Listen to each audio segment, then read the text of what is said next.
itulah kita hadir ke tempat yang mulia ini, rumahnya Allah, masjid Allah, dalam rangka menunaikan sholat maghrib berjamaah. Insyaallah akan dilanjutkan dengan zikrullah, majelis zikir, yaitu majelis menuntut ilmu, dan insyaallah akan kita lanjutkan dengan sholat isya berjamaah. Maka tidak henti-hentinya dan tak putus-putusnya setiap hari kita terus bersyukur atas segala nikmat dari Allah. Ditambah lagi ada nikmat rezeki, ada nikmat waktu, ada nikmat sehat yang masih Allah berikan. Yang mana nikmat sehat itu sendiri, kalaulah kita pikir-pikir dan renungi, dia jauh lebih besar daripada nikmat harta. Nikmat sehat lebih baik daripada nikmat harta. Tidak ada orang yang mau jadi orang kaya tapi penyakitan sepanjang hidupnya. Betul, Bu? Dia punya harta semuanya, tapi tidak boleh naik mobil, tidak boleh makan enak. Dia cuma makan ubi sama air putih. Tidur tidak boleh di kasur, harus di atas tikar. Ada orang penyakit seperti itu? Ada. Jadi seperti itulah nikmat Allah berikan. Ada orang yang sehat, dia pengen tidur di atas kasur yang empuk, tapi tidak punya duit, dipaksa di atas tikar. Ada orang punya duit banyak, tapi tidak boleh tidur di situ, tambah penyakitnya nanti. Ada orang punya uang banyak, tidak boleh makan lama, ya kan? Gulai tunjang tidak boleh, gajimu tidak boleh, gulai jarian tidak boleh, banyak rantangnya. Ada orang yang tidak punya harta, pengen makan itu, tidak punya uangnya. Itu semua ujian dari Allah. Mari kita syukuri setiap masing-masingnya, setiap masing-masing. Tapi yang jelas nikmat sehat jauh di atas nikmat harta. Kalaulah orang, jangankan orang sakit, orang yang sedang sehat aja kalau dikasih pilihan tetap sehat atau kasih duit tapi sakit, orang tetap akan bilang saya pilih sehat. Apalagi orang sedang sakit, dikasih pilihan sehat atau duit, pasti lebih memilih sehat. Maka kita syukuri. Wa qalilun min ibadiyah syakur. Mengapa Allah terus menyuruh kita untuk menjadi yang paling bersyukur? Karena memang manusia ini sedikit sekali yang pandai bersyukur. Sedikit sekali. Manusia ini tabiatnya dia kalau sudah dikasih banyak, kalau waktu dikasih sedikit dia ingat sama Allah, dikasih kesempitan dia ingat sama Allah, tapi ketika dikasih lapang lupa dia. Betul Pak? Itu tabiat manusia. Tabiat manusia normalnya memang seperti itu.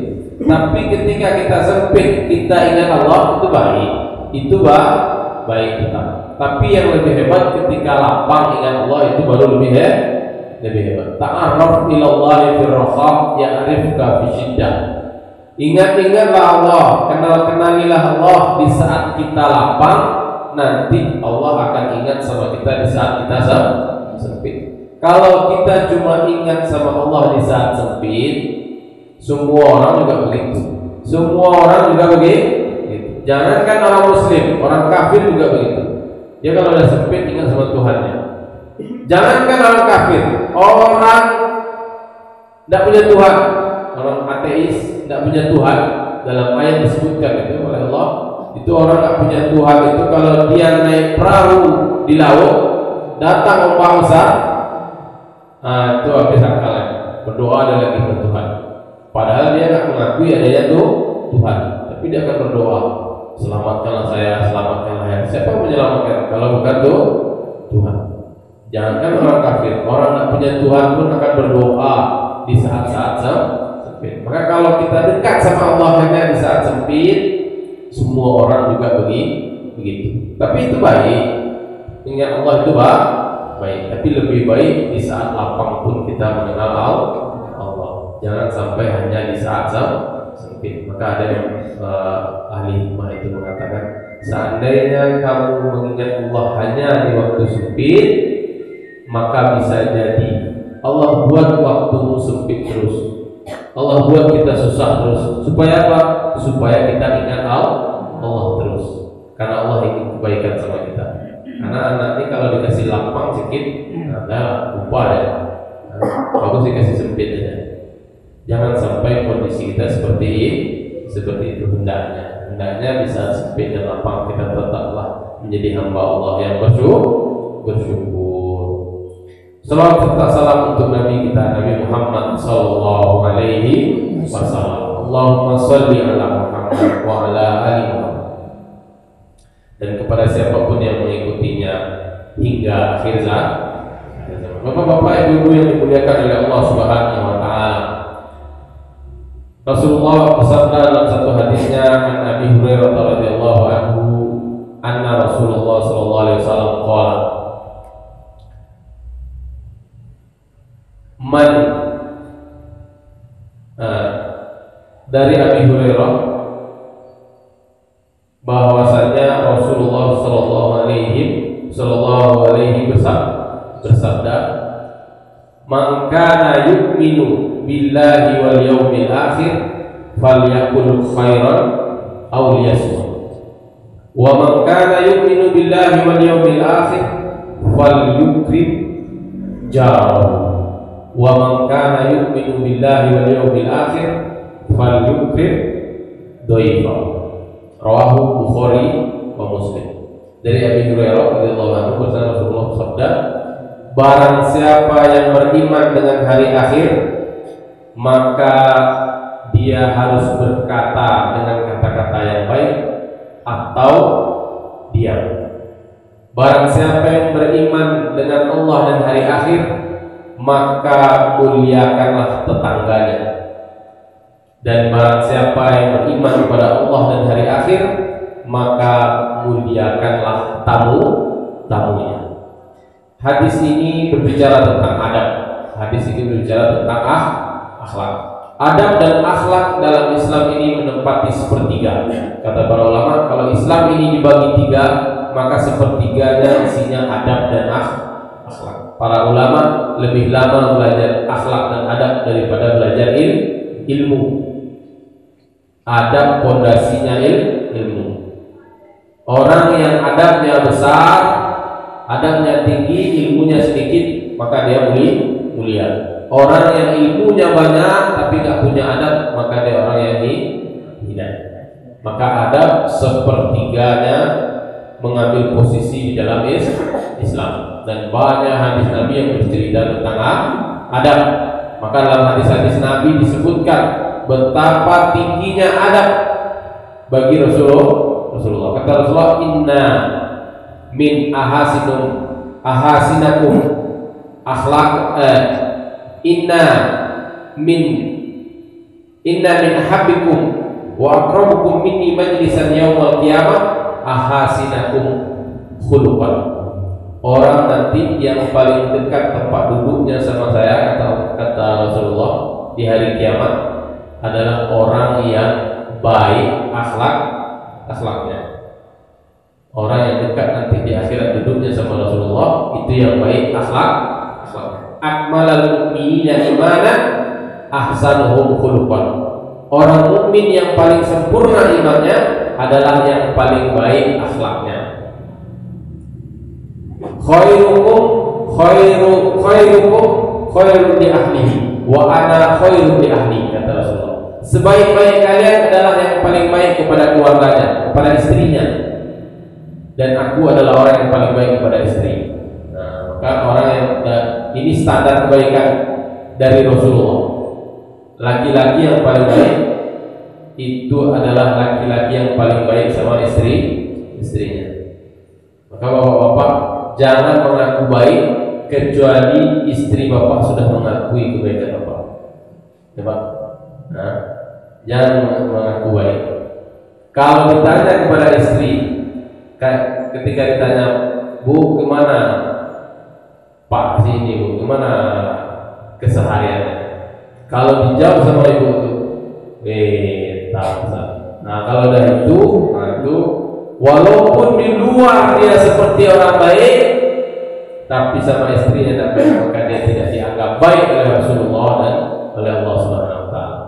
Maka khairukum khairun li ahlihi, sebaik-baik kalian yang paling baik sama keluarganya. Keluarga di situ maksud istrinya, istri dan anak-anak. Karena banyak sekarang Pak sama temannya begitu akrab, ya Bu, begitu akrab, ketawa TV, tapi sama istrinya marah-marah, kaku dan segala macam. Maka ini harus menjadi evaluasi bahwa standar kebaikan seorang laki-laki yang sudah menikah itu adalah standar kebaikannya bagi istri. Tapi kalau udah istrinya bilang dia baik, insya Allah dia adalah orang baik, karena istrinya tahu betul dia dari pagi sampai malam, luar dan dalamnya, istrinya paling tahu. Nah, maka menjadi standar kebaikan. Maka akhlak menempati sepertiga di dalam Islam.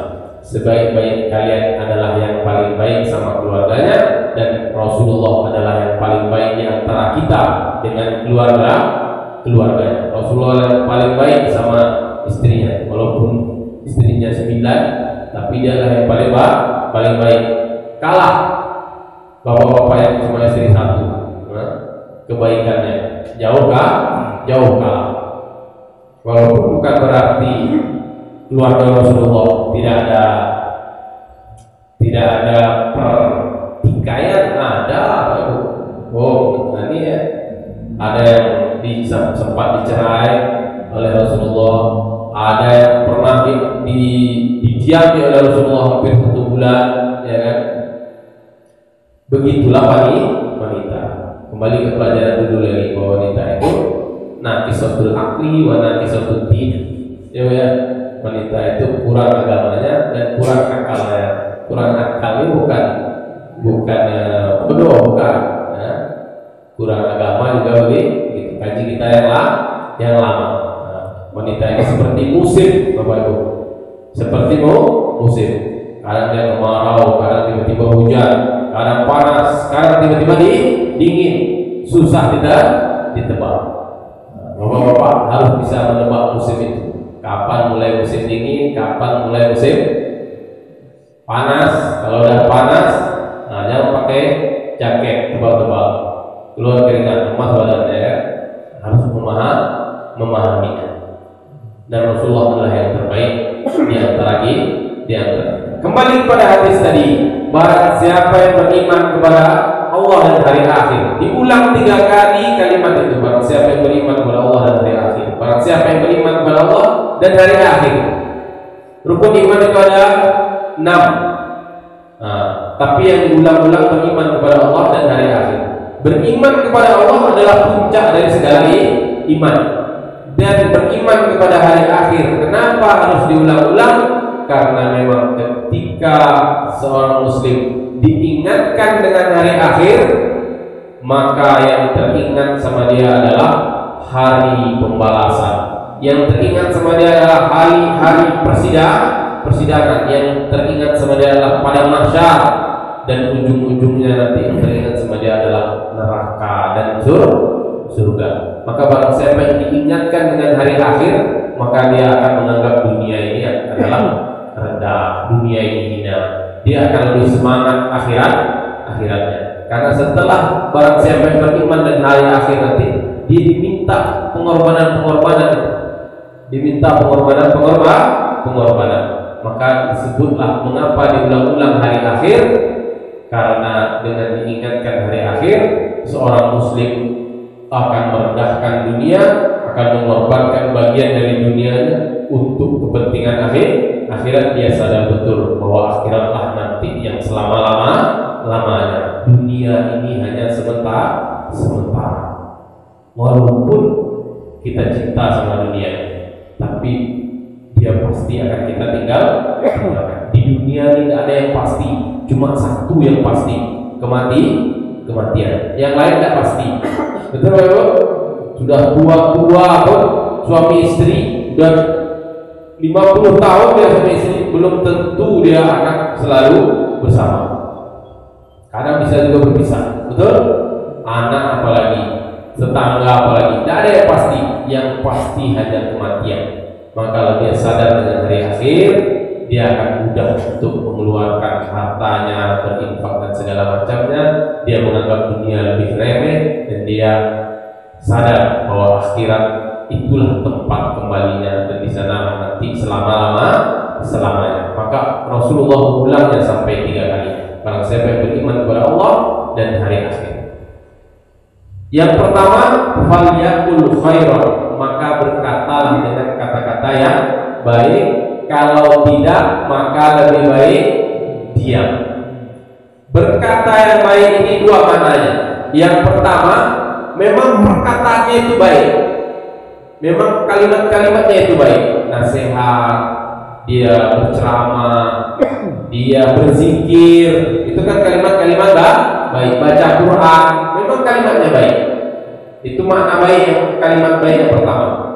Yang kedua, maksud dari berkata baik ini, kata-katanya biasa tapi tujuannya baik, maka dia berpahala. Jadi kalimatnya nggak ada tentang agama, tentang mengingatkan akhirat juga tidak ada, tentang dunia saja, tapi tujuannya baik, maka dia bisa berpahala. Apa contohnya dulu? Dia kalimatnya kalimat biasa saja. Kalimatnya kan seperti ada 3 ya. Ada kalimat yang berpahala, kalimat baik berpahala, kalimat buruk berdosa, ada kalimat mubah. Mubah ini diucapkan dia tidak berdosa, dia juga tidak berpahala. Mubah namanya. Nah, ada kalimat mubah tapi tujuannya baik, maka dia berpahala. Contohnya adalah seorang suami yang bercerita-cerita dengan istrinya, entah apa ceritanya. Yang penting bukan cerita yang menjelekkan orang lain, cerita-cerita buruk yang membuat dosa. Dia cerita mubah saja, tapi dia niatkan untuk membahagiakan istrinya. Dia niatkan untuk menambah keharmonisan keluarganya. Dia niatkan untuk menambah romantisme dengan istrinya. Maka itu pahala. Karena Rasulullah pernah bersabda, karena habis sholat isya itu kan sunnahnya langsung tidur menurut Rasulullah. Tapi bagi suami yang pengen bercerita-cerita sama istrinya sampai tengah malam pun, itu dihitung pahala. Dan cerita-cerita apa ya? Lalu cerita-cerita ketawa-ketawa, itu dihitung pahala. Ya. Bahkan dalam hadis disebutkan la yahillu kadhibin illa bisalas. Tidak boleh berdusta kecuali di 3 tempat. Ada 3 tempat berdusta dibolehkan. Yang pertama apa? Yang pertama itu adalah apabila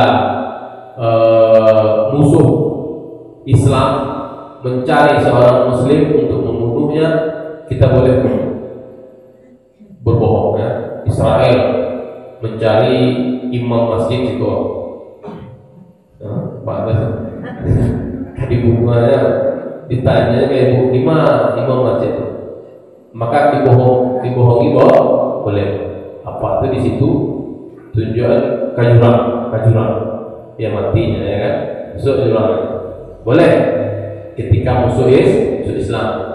Yang kedua, mendamaikan 2 orang yang bertikai, saudara kita, tetangga kita, teman kita, anak kita, istri sama suami, anak sama bapak, adik sama kakak. Itu boleh kita bohong untuk supaya dia berdamai. Berdusta kece aja lah, tahapu kece aja lah, walaupun tidak ada kenyataannya. Yang penting dia bisa berdamai. Kece kasih agak bahwa si B ini sebenarnya ingin minta maaf kepadamu. Dia kalau boleh dia cium tanganmu, tapi dia malu ngomongnya. Dia ngomong sama saya, padahal dia ada ngomong itu loh, ya kan? Ke si B ngomong gitu loh, si A itu sebenarnya kan minta maaf. Kalau boleh cium tanganmu, dibasuhnya kakimu aja, pintu sadar dicek, kau sebuah pertemukanlah dia, kemudian dia damai. Ya apa? Setelah damai, bilanglah lagi bahwa itu dusta. Apa? Artinya dia damai ya. Nah, boleh. Termasuk yang ketiga, bohongnya suami kepada istri. Nah, jangan kata-kata mubah, bohong saja berpahala. Dalam hadis Nabi menceritakan tentang makanan. Seandainya istri masak makanan dicicip oleh suami, ternyata tidak enak. Tapi ketika ditanya, "Pak, ada lama enggak?" "Woi, lama." Santiang. So masaknya tambah masak apa itu kan? Tambah hasil lah ya kan? Nah, bohong seperti itu boleh. Tapi habis itu masaknya lebih betul. Hanya kok hasilnya dari masakan. Ya. Kalau mau menyampaikan, sampaikanlah setelah makan. Dah selesai makan, ditampilkan lain dengan di waktu suasana yang agak enak. Jangan ketika waktu itu ya Pak, terus sakit hati istri itu habis itu ada masalah yang ada kan. Makan lain kan mentah lah ya kan. Tapi di tempat lain boleh disampaikan dengan baik. Khawatir itu saja masalah saja kan. Karena dibilang Santiang tadi, nah bilanglah dengan baik. Kayak tadi kurang garam, udah mantap, cuman kurang garam. Oh tak kurang dah, emang lupa dia garamnya kan. Mana garam gula itu. Nah, tapi sampaikanlah yang baik di tempat yang lain, di kondisi yang sedang. Jadi ngomong mubah saja boleh, dusta pun sampai boleh. Tapi dalam kasus itu Pak ya, jangan kasus-kasus yang lain. Ya Bu, tidak ada. Nah ini lain kasusnya itu kalau udah masalah. Lalu begitu. Nah ini kasusnya lah. Boleh membohongi istri dalam rangka menambah keharmonisan dan keutuhan keromantisan keluarga. Bukan, tidak semua bohong yang baik itu dibolehkan. Nah, cuma 3 tempat itu saja. Di 3 itu saja yang boleh. Begitu juga kata-kata yang kita sampaikan kepada orang tua kita, yang kita ajak bicara orang tua kita, walaupun kita bicara sama orang tua kita, walaupun tidak ada nilai agamanya sedikit pun, tapi dalam rangka menghibur orang tua kita, maka insya Allah di situ dapat pahala. Karena betapa banyak hari ini ada seorang pakar psikologi dia mengatakan ada orang tua yang tinggal sendirian di rumahnya, tapi sudah dilengkapi oleh anak-anaknya. Anaknya nggak ada di rumah, jauh semua, tapi dilengkapi semua kebutuhannya, pulsanya, listriknya, makannya, uangnya, semua lengkap. Tapi seorang ibu tadi masih merasa sedih dan sepi. Kenapa? Karena jarang diajak bicara oleh anak-anak. Betul Pak Ibu? Betul Pak Ibu? Walaupun dikirim uang, dikirim makanan, dikirim ini, tapi kalau jarang diajak bicara, kalaupun jauh kan bisa ditelepon. Kalau jarang, maka sedih hati orang tua. Maka ada tuh cerita ininya, ada seorang kakek datang ke konter HP. Coba peluang HP itu jalan sama tukang konter. HP tidak ada dosa Pak, saya sehatnya. Pak, tidak ada dosa, tidak ada. Kok tidak ada pojok apa? HP-nya tidak rusak, dikiranya HP-nya rusak, rupanya tidak ada anaknya yang nelpon satu orang tua. Tapi duit dikirim, semua dikirim, tapi tetap merasa sepi. Nah maka ajaklah anak kita bicara di waktu dia kecil, di waktu dia besar nanti dia pun akan ngajak kita bicara. Sedih orang tua yang didiamin oleh anaknya, walaupun kebutuhannya dicukupi. Apalagi kebutuhan yang tidak cukupi lah. PT nak dikirim, ditelepon join, tidak. Nah ini lebih parah. Atau ditelepon saja, nak dikirim PT. Ada masalahnya. Tapi kalau dia memang nggak punya uang, kita maklum. Lebih baik lagi ditelepon. Ya, lebih baik dia ngasih kabar, ngasih. Ambo orang tua aku di Jambi. Alhamdulillah, acok mana telepon. Tak apa cerita dan nyeleh ya. Pokoknya telepon saja dulu ya kan. Kadang ibu, kadang ayah. Alhamdulillah masih hidup kedua-duanya. Maka kita pun harus kepada orang yang masih punya orang tua aja. Walaupun kadang orang tua sudah pikun, kita tetap harus berbuat baik kepada orang tua. Kewajiban kita tetap berbuat baik kepada orang tua. Maka kalimat-kalimat yang tidak ada nilai agamanya pun, kalau niatnya baik untuk istri dan untuk orang tua, ngajak ngobrol cerita atau apa-apa ceritanya, insya Allah itu pun berpahala. Nah itulah falyakul khairan, berkata yang baik itu. Berkata yang baik itu bisa kata-katanya memang baik, atau kata-katanya biasa-biasa saja mubah, tapi tujuannya baik, maka dia pun bisa berpahala. Kemudian falyakul khairan, kalau nggak mampu mau berkata baik, wal yasmut liyasmut, maka lebih baik diam. Nah, diam itu ada dua juga maknanya. Diam dari keburukan,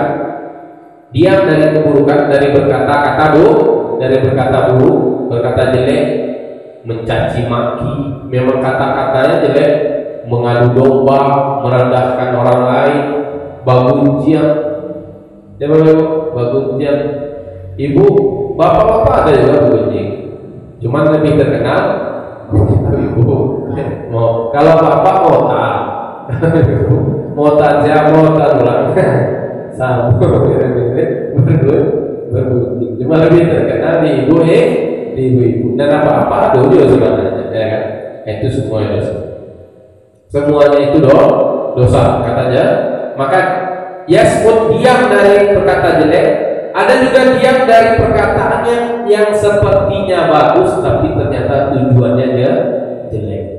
Ada orang ngomongnya bagus baik tapi sebenarnya dia punya tujuan yang buruk. Betul Ibu?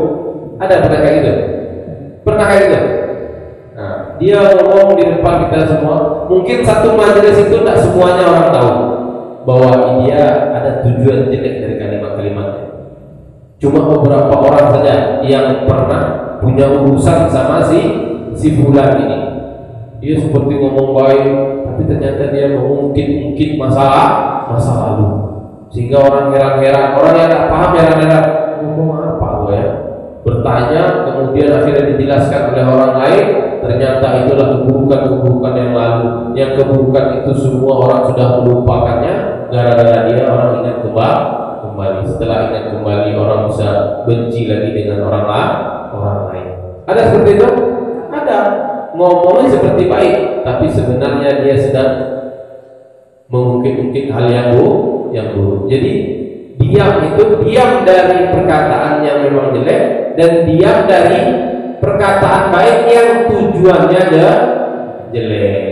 Hati-hati, jangan sampai kita ngomong seperti orang baik, ternyata ada tujuan yang buruk dari kalimat kita. Maka kalau dipahami ya tadi, kalimat itu ada yang baik berpahala, ada yang buruk berdosa, ada yang mubah tidak berdosa dan tidak berpahala. Kedua-duanya ini ibadah, Ibu. Falyakul khairan, ngomong yang baik ini ibadah. Au yasmut, diam ini juga ibadah. Mana yang lebih baik? Diwajibkan ibadah nih, diam ibadah, ngomong baik juga ibadah. Mana yang lebih baik? Ngomong yang baik atau diam? Ngomong yang baik. Yang ini diam atau ngomong baik? Ngomong yang baik. Tidak ada yang diam sini. Yang diam itu diam. Istilah ulama ada perbedaan pendapat. Ya. Kalau seandainya diam dan ngomong yang baik ini nilainya sama, kita ngomong baik nih, kayak gitu juga kondisinya baik juga. Diam kita baik juga orang, sama nilainya sama. Maka kata para ulama ada yang mengatakan kalau kondisinya seperti itu lebih baik kita ngomong. Kenapa? Karena kalau Anda diam itu cuma untuk diri Anda sendiri. Tapi kalau Anda ngomong yang baik itu untuk diri Anda dan memberikan maslahat kepada yang lain. Nah, apa pilih mana? Diam atau ngomong yang baik? Kalau itu ngomong yang baik. Tapi ada juga yang bilang lebih baik diam. Lebih baik diam. Menurut Luqmanul Hakim, ada surat Luqman, bukan nabi tapi ditulis namanya sebagai surat dalam Al-Quran, ahli hikmah, dia bilang ingkana al-kalamu min fiddah fasukutu minad dahab. Kata Luqmanul Hakim, seorang ahli hikmah, kalau ngomong itu terbuat dari perak, maka diam itu terbuat dari emas. Mana tinggi nilainya, emas atau perak? Emas. Nah, dia bilang kalau ngomong itu perak, berarti diam itu emas. Kalau ngomong itu emas, berarti diam itu mutiara. Kalau ngomong itu mutiara, berarti diam itu zamrud. Kalau pokoknya beli tinggi aja tadi. Jadi ikhtilaf saja. Kalau bapak ibu mau mengambil ini, ya istafti kolbak. Nah, tinggal ambil fatwa dari hati kita. Kita layak ngomong atau tidak. Insya Allah kedua-duanya baik. Kedua-duanya punya nilai kebaikan. Kedua-duanya adalah ibadah. Maka Rasulullah dari hadis yang itu mengajarkan kepada kita sebelum ngomong berpikirlah. Betul belum? Karena kan ngomonglah yang baik atau diam. Tapi sebelum ngomong kita mikir dulu nih, ini baik apa enggak ngomong? Mau ngomong sama istri, carilah bahasa yang baik, jangan sampai dia tersinggung. Cara ngomong sama orang tua, cara ngomong sama teman, cara ngomong sama pasien, cara ngomong sama anggota, cara ngomong sama orang yang lebih tua, cara ngomong sama semua ada cara. Maka pikirlah baik-baik. Maka kalau ada orang yang bilang saya orangnya pokoknya apa yang ada dalam hati saya omongnya, nah, maka orang seperti ini bukan dari seorang muslim menurut Rasulullah menurut hadis ini. Karena itu orang Islam itu sebelum ngomong mikir dulu, bukan asal ceplos. Karena ada orang apa ya, saya orangnya ceplos aja. Oh, nggak bisa, nggak kayak gitu orang muslim. Orang muslim tidak seperti ini. Orang muslim harus mikir dulu sebelum dia ngomong. Ini baik apa enggak? Kalau enggak, lebih baik diam. Maka hikmah dari hadis ini adalah Rasulullah mengajak orang kalau mau ngomong mikir dulu, berarti dia akan lebih banyak diam. Karena setiap mau ngomong mikir dulu, berarti kan dia lebih banyak diam. Cuma sayangnya kita kadang ngomong nggak pakai mikir, maka banyak ngomong. Terakhir jadilah gadang otak, ya kan? Orang hebat itu bukan orang yang banyak ngomong, betul Ibu? Bukan orang yang gadang otak. Biasanya orang kalau gadang otak kerjanya gimana Ibu? Karajon terjaga ya, air beriak tak dalam. Air kalau lama tak dalam itu.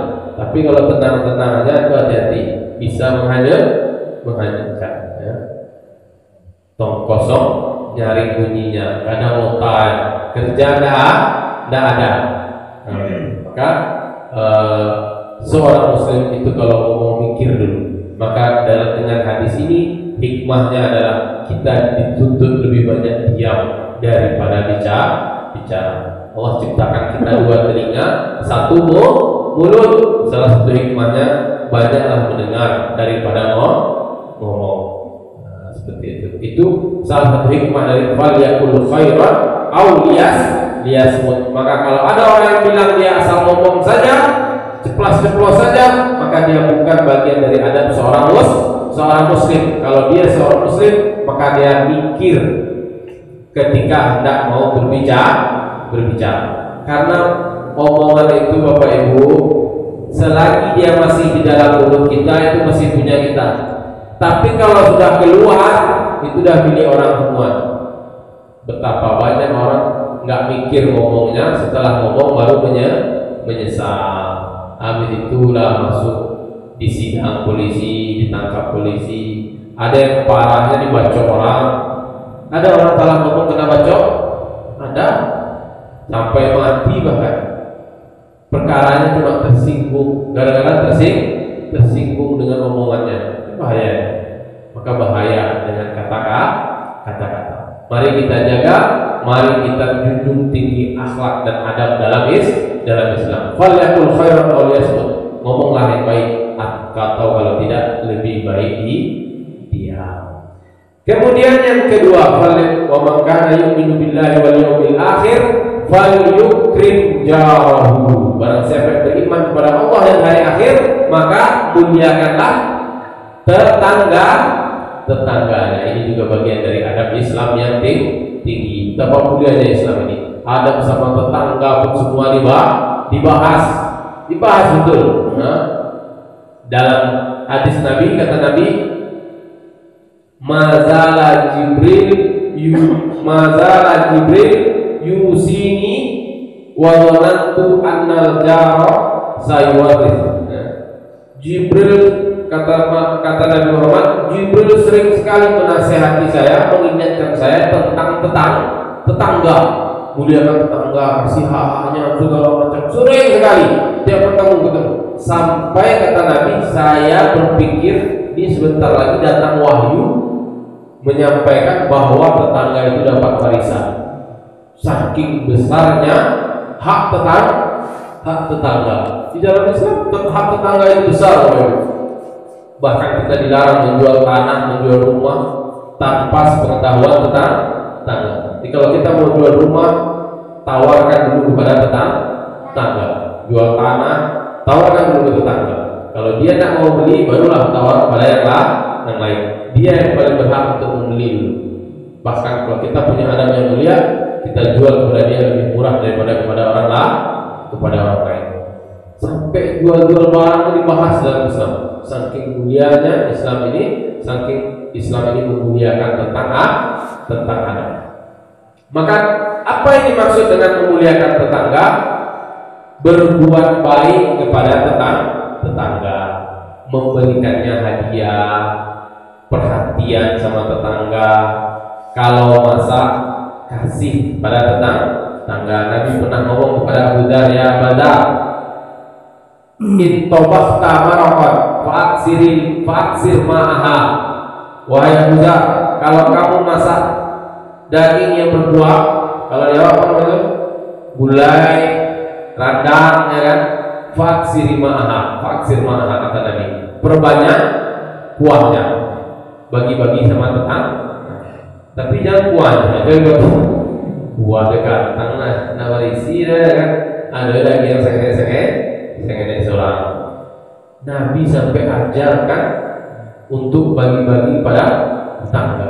Bahkan walaupun tetanggamu seorang Yahudi, Ibnu Umar ketika keluarganya masak itu, dia tanya, sudahkah kalian hadiahkan kepada tetangga kita yang Yahudi? Diam keluarganya. Sampai 3 kali diulang, sudah belum? Mereka berhak mendapatkan masakan kita, makanan kita, walaupun dia seorang Yahudi, apalagi seorang Muslim.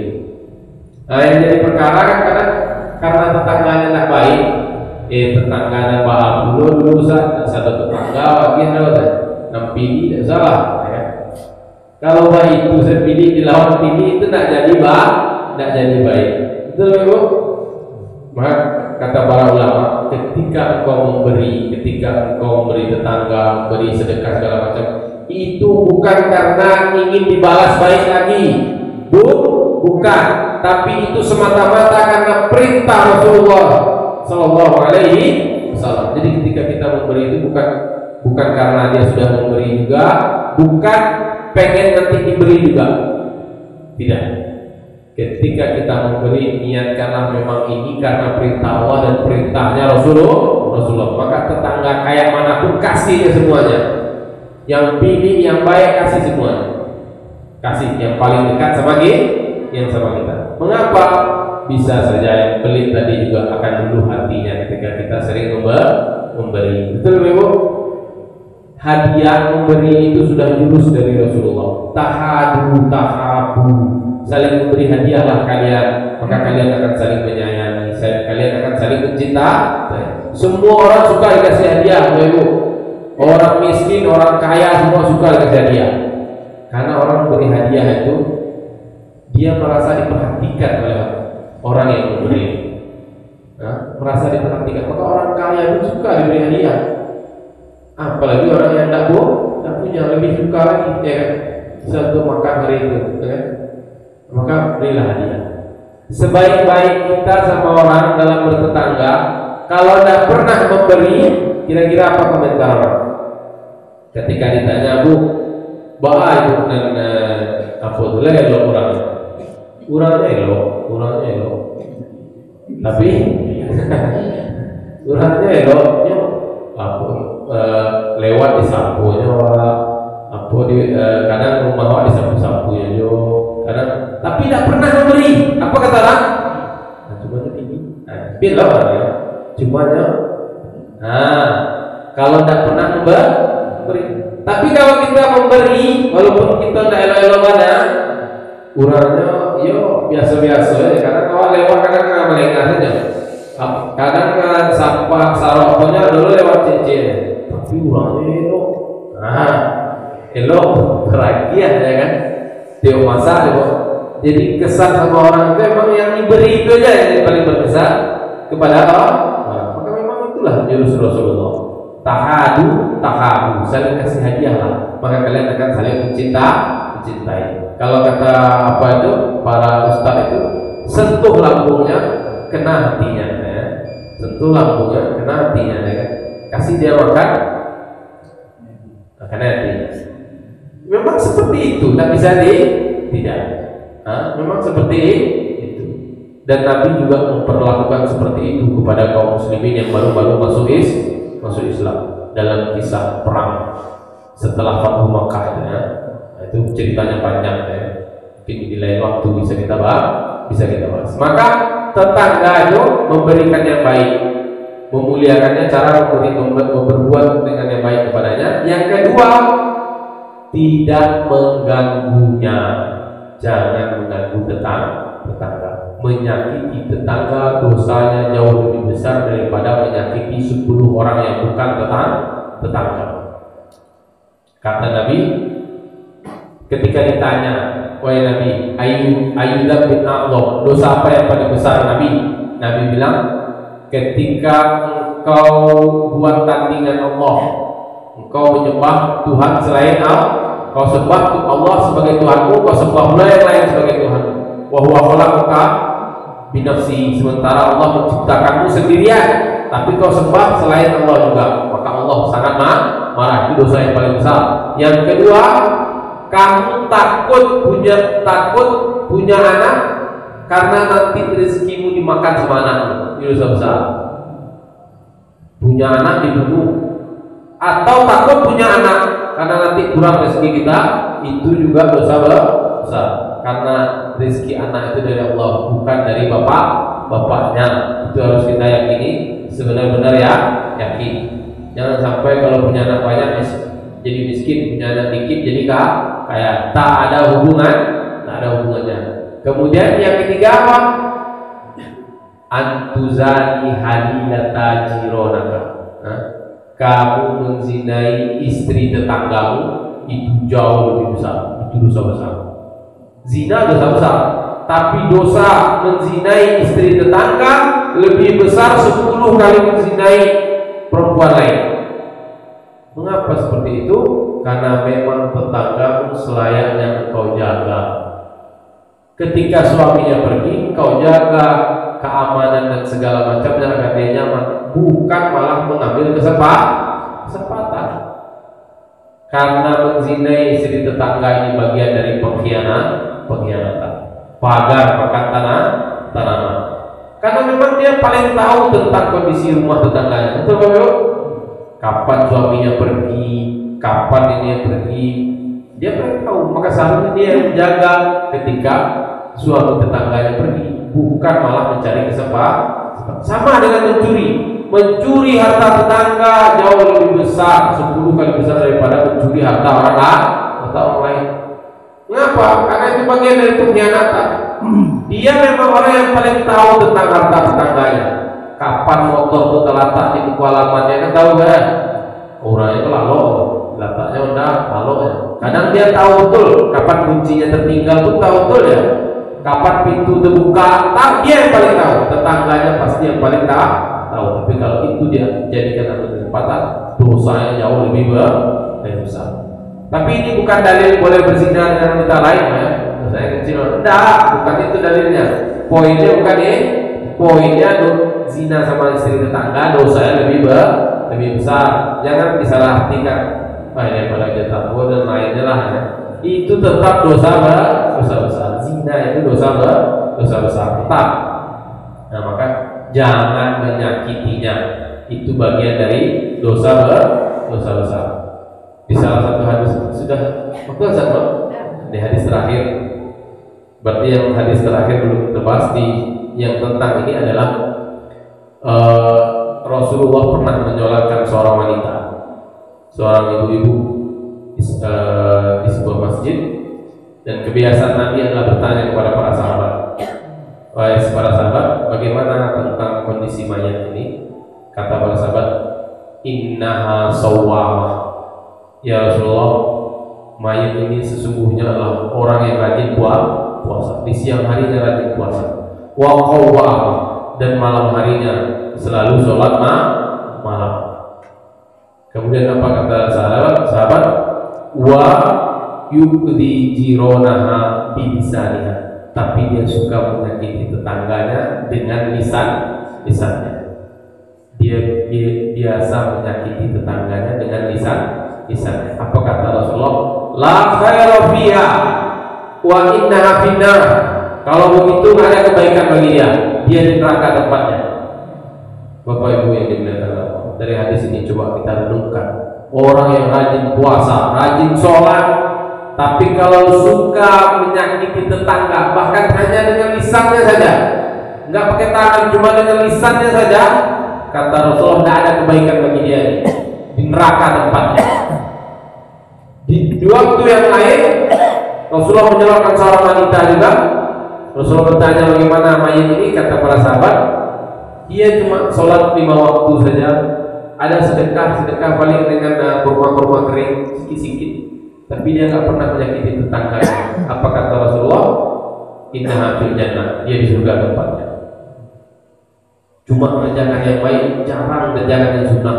Jangan puasa, kalau sunnah jarang, tapi tidak pernah menyakiti tetangga. Kata Rasulullah, tempatnya di surga. Besar dosa menyakiti tetangga, apalagi dengan lisan, tangan, dan kaki menyakiti tetangga, maka dosanya sangat jauh lebih besar. Orang yang rajin puasa, rajin sholat malam aja masuk neraka gara-gara itu, apalagi ini awak sudah jarang puasa, jarang sholat malam, suka menyakiti tetangga. La haula wala quwwata illa billah. Dan ada kebaikan bagi dia. Karena dalam hadis Nabi yang lain, wallahi la yu'minu, wallahi la yu'minu, wallahi la yu'minu, kata Rasulullah. Demi Allah enggak beriman, demi Allah enggak beriman, demi Allah enggak beriman, kata Rasulullah. Sahabat bertanya, "Man ya Rasulullah, siapa yang beriman ya Rasulullah?" Kata Rasulullah, siapa yang menyakiti tetangganya. Siapa yang menyakiti tetangga, man yu'dhi jarahu bawa'iqahu, barang siapa yang menyakiti tetangganya dengan lisannya, dengan tangannya, maka dia enggak beriman dan berdosa lagi. Maka Bapak Ibu yang dimuliakan Allah Subhanahu wa taala, hadis ini mengajarkan kita tentang adab ngomong yang baik bagi dia, dan adab kepada tetangga dengan kalimat-kalimat yang baik, dengan saling memberi hadiah. Sekalipun tetangga kita jelek, sekalipun tetangga kita buruk sama kita kasih saja hadiah. Karena kita memberi bukan karena ingin dibalas ya, tapi kita memberi karena perintah Allah dan perintah Rasulullah Sallallahu Alaihi Wasallam. Berbuat baik kepada siapapun, bukan hanya kepada orang baik saja, kepada orang jahat pun kita diperintahkan untuk berbuat baik. Semoga dari amalan baik kita itu memberikan hidayah kepada dia. Itu saja yang dapat kami sampaikan. Bapak Ibu yang dimuliakan Allah, semoga yang sedikit ini dapat menjadikan pelajaran, dapat kita pahami, dan yang lebih lagi adalah dapat kita amal.